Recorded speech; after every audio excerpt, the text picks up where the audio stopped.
everlasting life.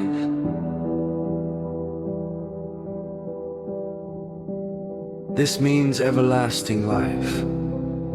They're coming to know you, the only true God, and the one whom you sent, Jesus Christ. Jehovah God is the everlasting God. From everlasting to everlasting, you are God.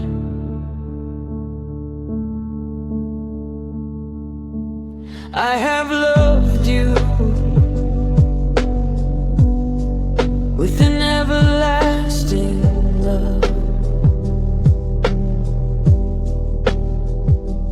That is why I've drawn you to me with loyal love.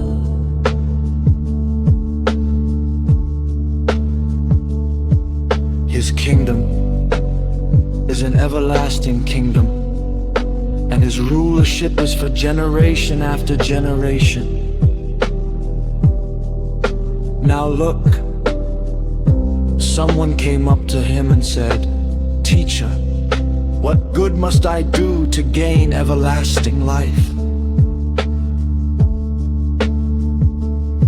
Then the king will say to those on his right, "Come, you who have been blessed by my Father, inherit the kingdom prepared for you from the founding of the world.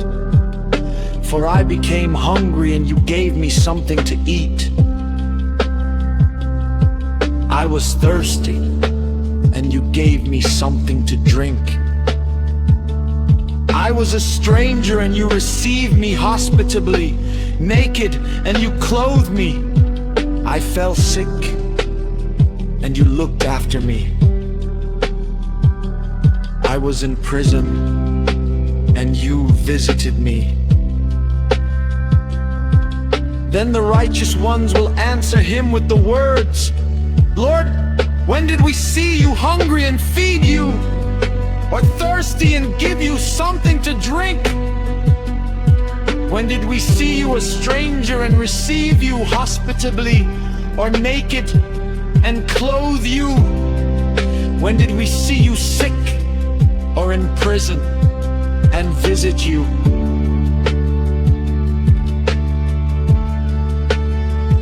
In reply, the king will say to them, "Truly I say to you, to the extent that you did it to one of the least of these, my brothers, you did it to me." Then he will say to those on his left, "Go away from me, you who have been cursed, into the everlasting fire prepared for the devil and his angels. For I became hungry, but you gave me nothing to eat. And I was thirsty, but you gave me nothing to drink. I was a stranger, but you did not receive me hospitably, naked, but you did not clothe me, sick and in prison, but you did not look after me." Then they too will answer with the words, "Lord, when did we see you hungry or thirsty or a stranger or naked or sick or in prison and did not minister to you?" Then he will answer them, saying, "Truly I say to you, to the extent that you did not do it to one of these least ones, you did not do it to me." These will depart into everlasting cutting off, but the righteous ones into everlasting life.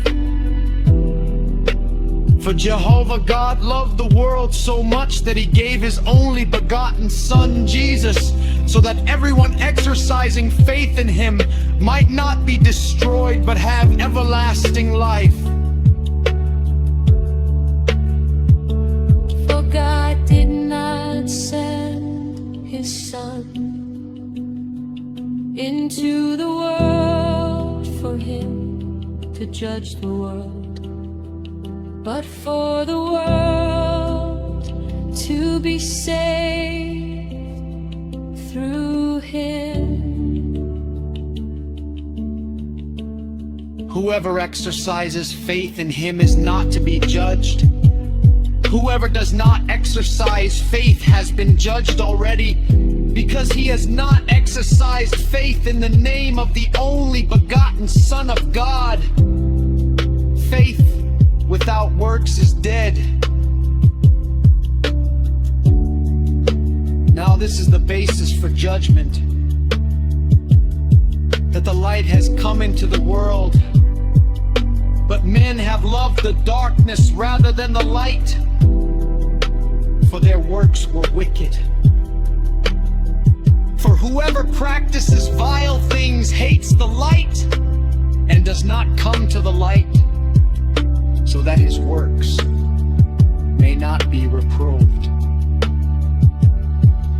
But whoever does what is true comes to the light, so that his works may be made manifest as having been done in harmony with God.